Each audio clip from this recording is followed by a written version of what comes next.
Good, happy Wednesday morning, June 16, 2021. I'm Riley King, and welcome to this morning news update right here on the Riley King Radio Network. Let's begin right now. First up, New Hampshire unemployment rate falls to 2.5% among lowest in country. Let's take a listen to that video from WMUR News 9. When it's time to invest in a new roof, be smart and look at more factors than just the final price. Not all roofs are the same. New Hampshire continues to really set the pace here in terms of recovery out of this pandemic. Just last month, the state's unemployment rate was at 2.8%, tying with several other states for the lowest rate in the country. Compare that to the height of the pandemic. We were up over 16% in April of 2020. A year ago from this release today, so with our number today at 2.5%, you compare that to where we were a year ago, is about 13.5%. Richard Lavers, Deputy Commissioner of New Hampshire Employment Security, says a strong economy going into the pandemic was key. The job losses due to the virus, meaning once reopening began, those jobs came roaring back. We just don't have enough qualified commercial drivers. The Coast Bus Service will suspend parts of 4 of its routes until they can get more drivers on the job. Bus company officials say they have increased pay and have already hired some new people. All of our supervisors, our dispatchers, our managers, they're driving daily. And the idea is that if we can pull 1 or 2 of those people out of the seat to train, ultimately this suspension of service will be even more temporary than planned. Employment leaders say they expect more positions to be filled as this is the last week of expanded federal benefits. Now, the biggest week of unemployment was the first week of May last year when about 117,000 people were collecting. Last week, that number was about 24,000. In Manchester, I'm Charisse LeClaire, WMUR News 9. Okay, and there you go on that video and that report. Granite Staters urge to give blood during critical shortage. Let's take a listen to that video from WMUR News 9. A lot goes into taking care of your property. You need equipment with more reliability.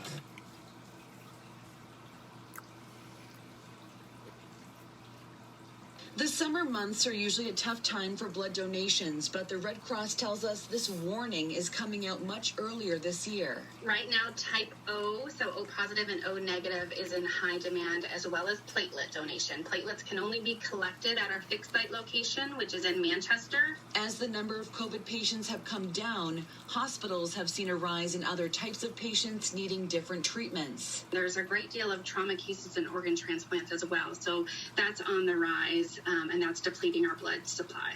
Over the past year, there was also a drop in blood drives, which is also leading to these severely low levels. Every hospital in the state is just one massive transfusion protocol away from being in a situation where they might have to triage surgeries. Some hospitals are being forced to slow the pace of elective surgeries until the blood supply stabilizes. More and more of them are coming in for elective procedures, but also some people delayed their care and they're coming in sicker.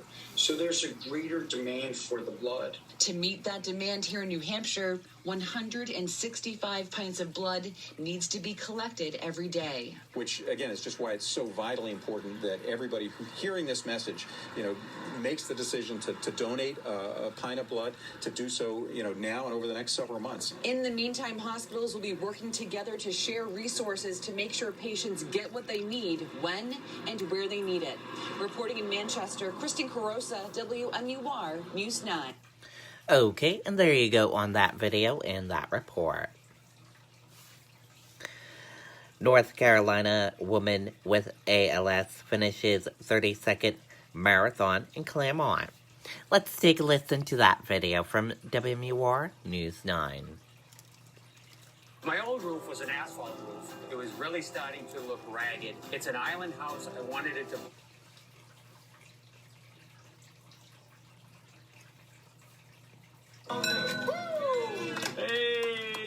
With that, Andrea Peet crosses another race off her list. Today's marathon in Claremont, her 32nd in 32 states, on a path to complete one in every state. Impressive on its own, but Andrea is pushing the limits of what the human body and spirit can overcome. You never know how far you can go, even when you are given a death sentence. Andrea was diagnosed with ALS. She was 33. She had completed a marathon, 9 triathlons, and half Ironman. Good luck. I went from the strongest I'd ever been to walking with a cane and 8 months. That was 7 years ago. According to the ALS Association, the average life expectancy is 2 to 5 years. As she beat the odds, Andrea set out on a journey to show that no goal is too big. I want to use my journey to inspire people to appreciate what their bodies can do. She founded Team Drea Foundation, raising $600,000 for ALS research. She bought a trike and got back to what she loves. By next Memorial Day, Andrea hopes to become the first person with ALS to complete a marathon in all 50 states. There is always hope, and Andrea is hope personified. Andrea says she's been given the gift of time, and she's using it to make a difference. If you just keep putting one foot in front of the other, you might be surprised on where you will go. Mike Cronin, WMUR News 9. Okay, and there you go on that video and that report. COVID-19 hospitalizations continue to fall in New Hampshire. Let's take a listen to that video from WMUR News 9. A lot goes into taking care of your property. You need equipment with more reliability, durability, and... So far, more than 60% of the state's eligible population has had one shot, and more than 52% of the state is now fully vaccinated. Today, DHHS reported 41 new cases and 1 new death. The death was from the month of April. 283 cases are active, and 19 people are hospitalized tonight. Okay, and there you go on that video and that report. Autopsy shows man involved in police standoff died of multiple gunshot wounds. Let's take a listen to that video from WMUR News 9. As we ease back into life with friends and family, Mahindra is here to help on the good days and the tough ones. So visit whymahindra.com and build your tough.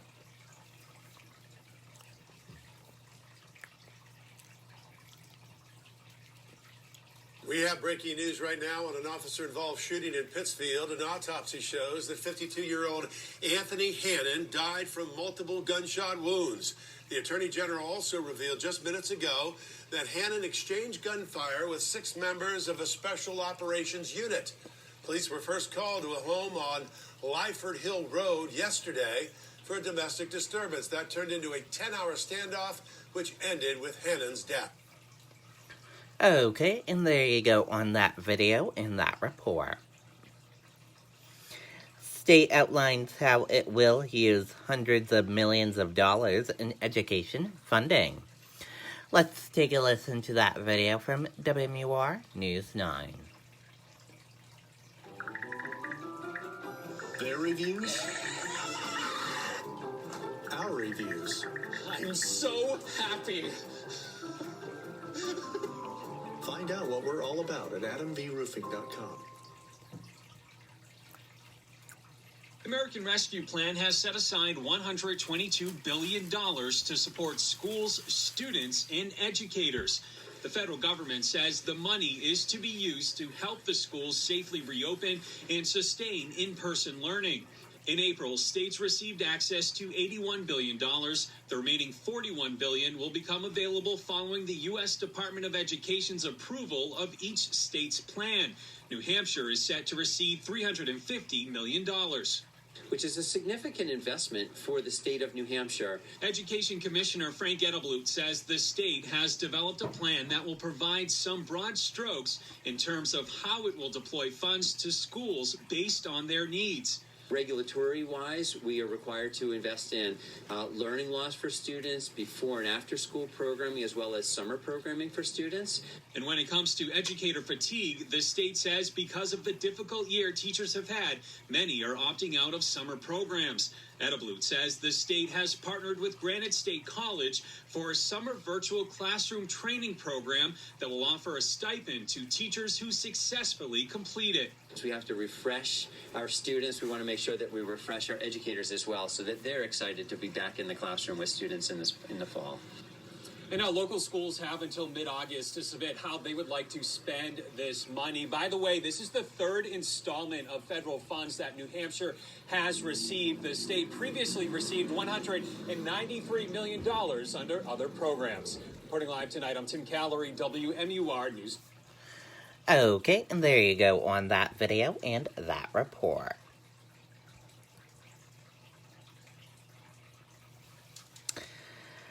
Fireworks to celebrate NY hitting 70% vaccination milestone. Let's take a listen to that video from ABC7 NY.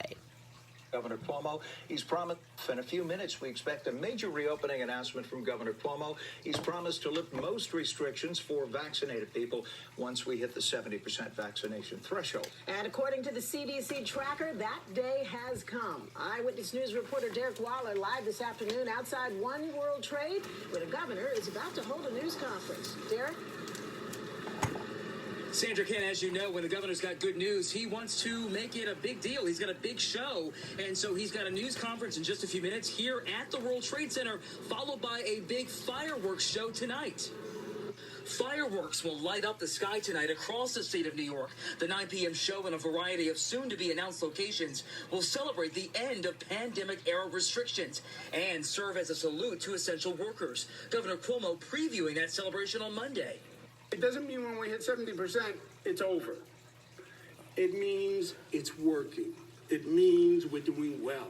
But it also means keep going. In just moments, the governor is expected to repeal virtually all COVID restrictions, mandatory social distancing, health screenings and capacity limits at offices, restaurants, fitness centers, and movie theaters, for example, will now become voluntary. I feel like it's great. If you're fully vaccinated, you should be able to go back to, the normal. But while some are thrilled, others are not ready. The news is scary. I see England, going backwards. They've got one of the variants that's slowing down their opening. And I figure if it's happening there, it could easily happen here. And there is reason to remain cautious. The governor's office revealing the zip codes with the worst vaccination rates. And many of them are in our area. In Brooklyn alone, Borough Park, Brownsville, Canarsie, Crown Heights, Ocean Hill, and Williamsburg all have vaccination rates hovering in the mid-30s. In Rockland County, Spring Valley, and Far Rockaway in Queens are also bringing down the average. In the city, Mayor de Blasio now offering new incentives. The effort to work with community organizations with the referral bonus. Look, we understand that in some communities there's been particular hesitancy. The way to address that is keep answering people's valid questions, keep going out there, connecting with family doctors. And even with the restrictions ending, you are going to still need to keep that mask close by because that is still mandatory in certain situations, including hospitals, schools, and public transportation. Okay, and there you go on that video and that report. And that does it for this morning news update right here on the Riley King Radio Network. Thank you for joining us for this morning news update. I hope you all have a wonderful day and see you back here later on today for another news update. Goodbye, everyone.